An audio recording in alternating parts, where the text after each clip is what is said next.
What's that? What's up? Oh, it's good evening now. Good evening again from yammybtv. Just to let you know, I've made a mistake with the editing on the bread roll story and the reading story. I put the wrong titles up on each one. The other one's supposed to be in the other one, and I'm sure you've worked it all out by now. But just to let you know, the YouTube reading one with the Father in Heaven, I put up as the cat A rolled, but no, it's the one underneath or the one before. So there's a little bit of a mix up there, but just to let you know that.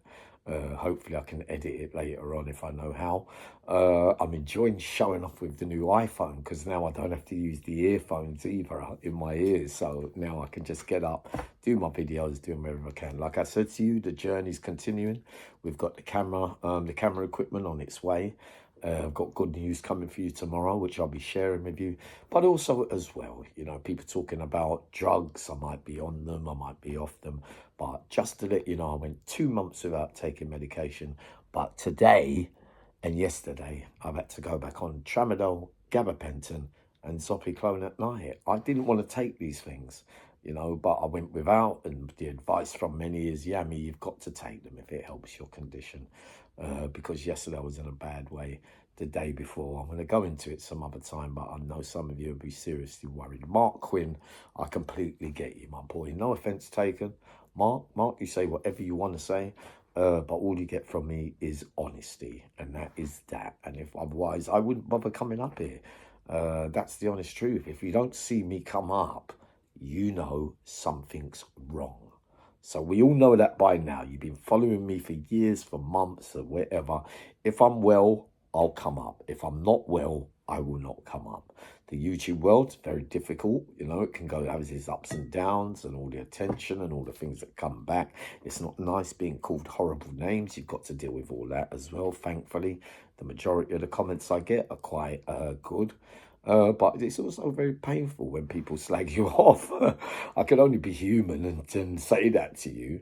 So I think I've explained that. The bread roll, I've explained that. The medication, I ain't got no choice with. But I'd just like to spend a special tribute to today with his resting in peace is Clifton Angle. He was from Mozart Estate and he was a good friend of mine, and I know his brother and I know his family, and I wish his mother well now, who's not very well. I'm going to have to go around there soon to pay my respects. If you remember, if you been in jail before, he was involved in that life, you will know that during the 90s and onwards, there was a lot of beef and violence between North, East and West. Sadly, a lot of lives were lost over this. But we're talking about, I don't like to describe people as who the baddest men are. There seems to be many of you out there that like to know who the baddest man was and in that life or whatever. So we'll go on, you know, the baddest man then. But to me, Clifton Angle went by the name of Sutty, wasn't really a bad man. But in the eyes of everyone else, he was one of the baddest men that ever lived. Rest in peace. And, you know, his death as well was a setup. Where somebody befriended him, made him go down by the Portobello Road thinking he was going to... This is what this life brings. And I can tell you, he got shot down there, sadly. Very, very sadly as well. But this is why I talk about that life, especially for you youngsters. Murder, violence, weapons. Because from 25 years ago, 26 years ago, these things are affecting families up till today. They can't come to certain areas. Like if there's a party in West or a party in East or a party in North, the first thing you think about is, I wonder if he's going to be there. And you're thinking about all of us are getting older now. In my view, there should be some kind of truce where somebody goes up there and says, listen, all that beef is squashed now. We all live in peace.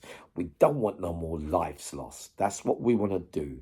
But, you know, today we'll talk about my friend who died in a sad way. And in jail, he represented West London, if you like, in that life. I remember 3 fights with wood, with weapons, with things, and things didn't always go his way that way, but they also went his way sometimes as well. But I also talk about the day that me and him, we was in a car. And he was driving, I was in the passenger seat. No, somebody else was in the passenger seat and I was in the back seat. So I just got out. You remember, during those times I was away when I knew him, because I had a girlfriend called Fedora one day. had all my jewellery on, a bit of a sweet boy. I wasn't really into the gun crime and the violence of such. I was going to jail for much, much lower end of the scale crimes, if you like, if we can describe it that way. And he was in the house, and when I got there, I looked at him and I said, what's happening, Sutty? Like, what you doing at my girlfriend's house?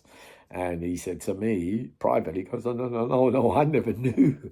I never knew Yammy. And he was talking about, you know, the work, because we used to do little things together as kids as well, like by way of stealing and that kind of thing. But the car I was in that day, I was out 2 days in the 90s. I've never ever told no one this.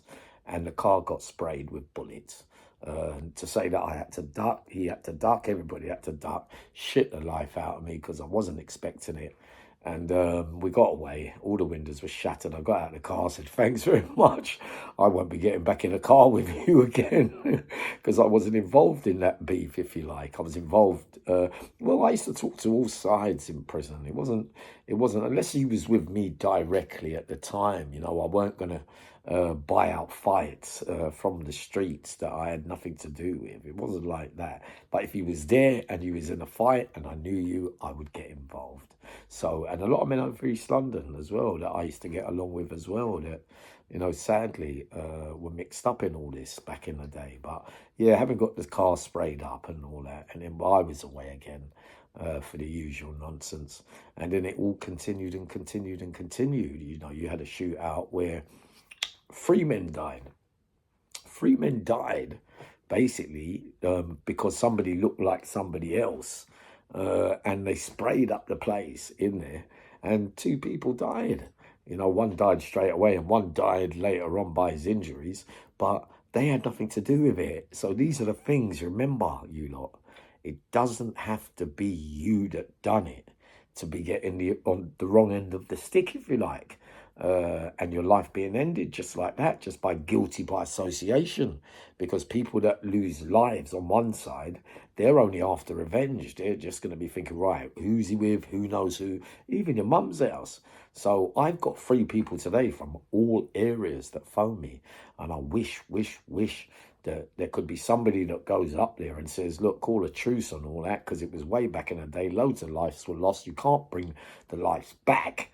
But what you can do is learn by it, move forward and live peacefully. Because I've got 3 of them that say that they're scared. They still don't want to go and party in north or east or west or south, just in case they've got to bump into someone. But I'm thinking to myself, but these things were 25 years ago. Surely they're not no-go areas for you now. But yes, some have to still walk with their weapons and sleep tightly and be careful where they go. Now you look, the youngsters are doing your things now out there. You know, you got to remember that these things last a lifetime, especially loss of life, because you're close to someone. I was close to him, but not as close as some people was, because I was in jail most of it. You know, I had to experience that with him, so I knew what kind of life he was living. 2 of them also that are dead. I had experiences with them as well, more likely from prison. I knew them and all that, but they passed away as well. Rest in peace, and peace to their families as well. But if you want to talk about bad men who stood, like you got a man who's standing there with a gun like that, threatening somebody, but, you know, he's supposed to be pulling the trigger, but taking his time about it, and he takes the gun out of the man's hand and does the shooting himself. You know, and there's people like who glorifying their names, like being big in that life, when really and truly they didn't do anything bad. You know, it was everybody else around them that done the thing. People get this bad man thing confused, really, if you want the God's honest truth, because the stories that you all hear about this one's bad, that one's bad, and yeah, what about that gang and this gang and that gang? Often the ones with the big names, the leaders, they're there, but they're not the actual ones pulling the trigger. Just to let you know that, I feel it's my duty to tell you, but not to say too more about it. But yeah, my tribute today for you, Clifton, Sutty, is that I loved you very much, man, and I wish you would have never got involved in that life, you know, even with Yardy Ron when he came across for the first time, because the Jamaicans, if I'm rightly so, because I've done a lot of time when I came out, the front lines were, you know, Labatt Grove, Brixton, Dalston, what's it called, the front line down there, even down in, they had front lines in all parts of London, say.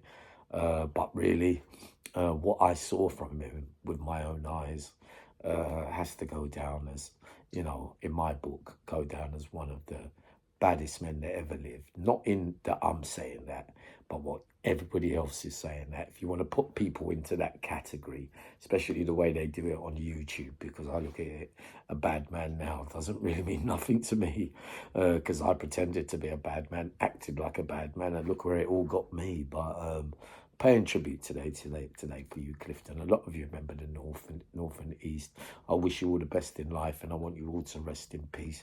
And I want you to go wherever you want to go.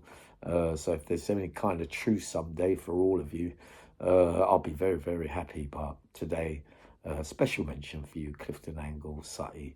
I loved you, all right, boy? Coming up again with another story.